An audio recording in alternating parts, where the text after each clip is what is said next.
Hello friends, welcome to Systematic Physics. Here we will be guiding you for content of physics for boards, NEET and JEE. Let us see third part out of total 9 parts of oscillation.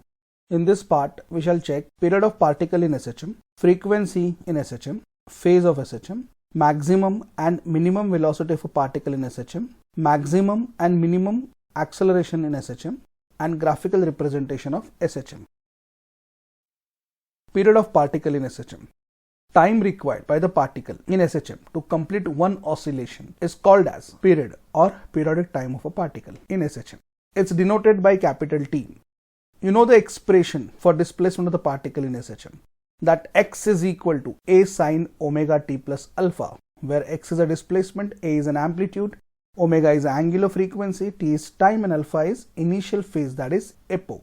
Now, after additional time of 2 pi by omega at time t dash is equal to t plus 2 pi by omega. 2 pi by omega is actually a capital T, because if you know the formula for omega, that is 2 pi by capital T. So your capital T is equal to 2 pi by omega. That means in this I am checking after a time period of capital T where the particle would be. X dash is equal to a sine omega.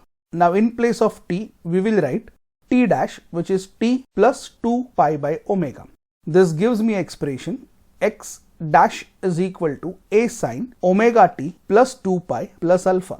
Sine of omega t plus 2 pi plus alpha is sine omega t plus alpha only, because sine of theta plus 2 pi is sine theta itself. So if you see that after a time interval of 2 pi by omega, the particle again is at the same position. It proves that the SHM is periodic in time. Within time 2 pi by omega, particle comes to original position after completing one oscillation.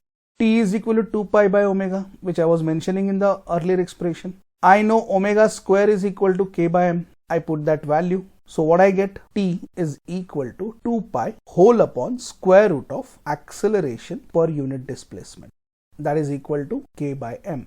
So time period in case of oscillation is 2 pi square root of m by k, where k is a force constant which is restoring force per unit displacement. Frequency of SHM. Frequency of SHM is defined as the number of oscillations performed by particle in SHM in unit time, that is 1 second. T is equal to 2 pi by omega. This is the same thing which we had done in the previous expression. So n is equal to 1 by t. We know that reciprocal of time period is a frequency. So what I get, n is equal to acceleration per unit displacement upon 2 pi. So that is equal to n is equal to 1 upon 2 pi square root of k by m. Phase. The phase of a particle performing SHM at any instant is the quantity which completely describes the state of oscillation of a particle in SHM at that instant. At a particular instant where the particle is, which physical quantity tells us? Phase. State of oscillation of particle in SHM gives both displacement and direction of motion of a particle at that given instant. Displacement of particle in SHM is given by x is equal to a sine omega t plus alpha. Here a is amplitude, omega t plus alpha is the angle which is a phase of SHM. At t is equal to 0, omega t plus alpha would be equal to alpha. Therefore alpha is a phase of SHM at a start called as initial phase, or it is also named as epoch. Epoch of SHM is able to explain starting position of a particle in SHM. It's not necessary that particle start its motion always from the mean position. It can start from any position. If it is starting from mean position, alpha is equal to 0. If it is starting from extreme position, alpha is equal to pi by 2. This points to be remembered. Maximum and minimum velocity of a particle in SHM. We know the expression for velocity in SHM, which is equal to v is equal to omega square root of a square minus x square. Now if I put x is equal to 0, I get v is equal to a omega. X is equal to 0 is a mean position. So in SHM, when the particle is at mean position, it has got maximum velocity. Now if the particle is at extreme position, x is equal to a, So v is equal to 0. So at extreme position, the velocity of the particle is equal to 0. Therefore, at extreme position, the SHM of the particle is momentarily at rest. Minimum and maximum acceleration. You know that acceleration of a particle performing SHM is minus omega square x. Thus, the acceleration in SHM depends on displacement when the particle in SHM is at mean position. At x is equal to 0, acceleration is equal to 0. Acceleration in SHM is minimum at mean position. When the particle is at extreme position, that is x is equal to a, I get acceleration which is equal to a omega square in magnitude. Acceleration in SHM is maximum at the extreme position and equal to a omega square. See the diagram properly. At mean position, velocity is maximum, which is a omega. At two extreme position, the velocity becomes 0. At mean position, the acceleration is 0, and at two extreme position, it is maximum, that is a omega square. That means when the velocity is minimum, acceleration is maximum, and vice versa. Now this is a graphical representation of SHM. I will request you to draw this in your book so that you will have a better understanding of the same.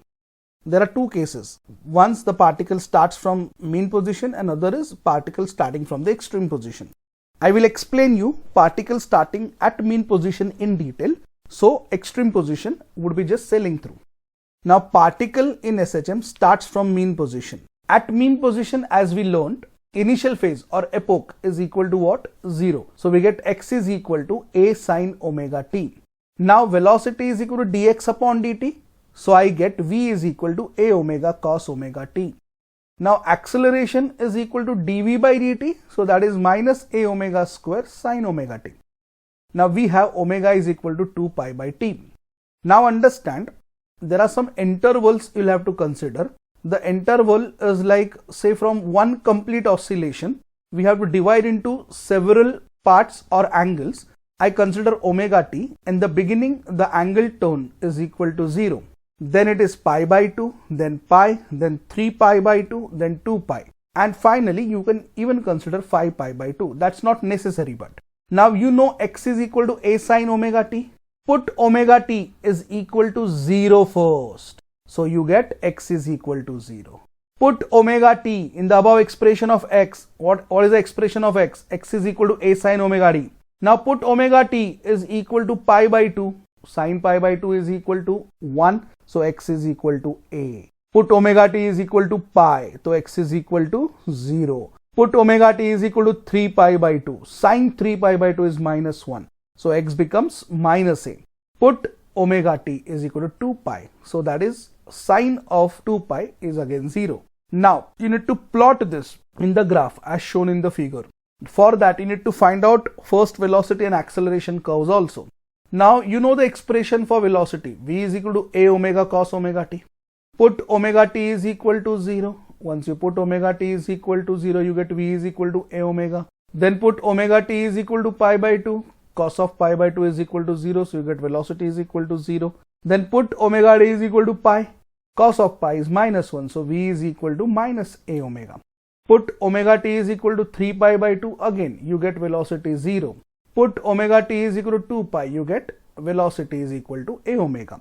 Same thing you got to do for acceleration. Acceleration, we have expression that minus a omega square sine omega t. Keep putting the values of omega t as 0, pi by 2, pi, 3 pi by 2 and 2 pi. Now if you plot a graph on this, observe this very carefully. The displacement versus omega t graph. If you observe it, when omega t is equal to 0, x is equal to 0. Plot that point. When omega t is equal to pi by 2, x is equal to a, which is amplitude. Please plot that point. When omega t is equal to pi, x is equal to 0. When omega t is equal to 3 pi by 2, x is equal to minus a. I plot that, and if you see that sinusoidal curve I have got. Similarly, we have to do for a velocity and acceleration. But here the maximum velocity would be a omega, and the minimum velocity in the negative side is what? Minus a omega. Acceleration is a omega square, and maximum on the other side would be equal to minus a omega square. And when you plot these graphs, okay, they look like this. Just learn it, draw it once, things would be clear. Same thing we'll have to do in case 2, but here the particle starts from the extreme position. So equation for a displacement is x is equal to a cos omega t. Differentiate that with respect to time, you get velocity, that is minus a omega sin omega t. Acceleration, which is dv by dt, that is minus a omega square cos omega t. The expressions are right in front of you. Every graph would change its nature as shown in the diagram. You can have a proper look at it. Remember this table. If this question comes, it comes for 2 to 3 marks in the exam. Conclusion from the graph. You need to remember this properly. Difference of phase between displacement and velocity is pi by 2. Difference of phase between velocity and acceleration is also pi by 2. Difference of phase between the displacement and acceleration is what? Pi. Displacement and acceleration both are always opposite to each other. This is a fundamental of SHM. Remember this. Thus, the third part of oscillation is over. We have tried giving you the subject knowledge in very systematic manner. Please like and share the video with your friends and subscribe to stay connected with systematic physics. Thank you.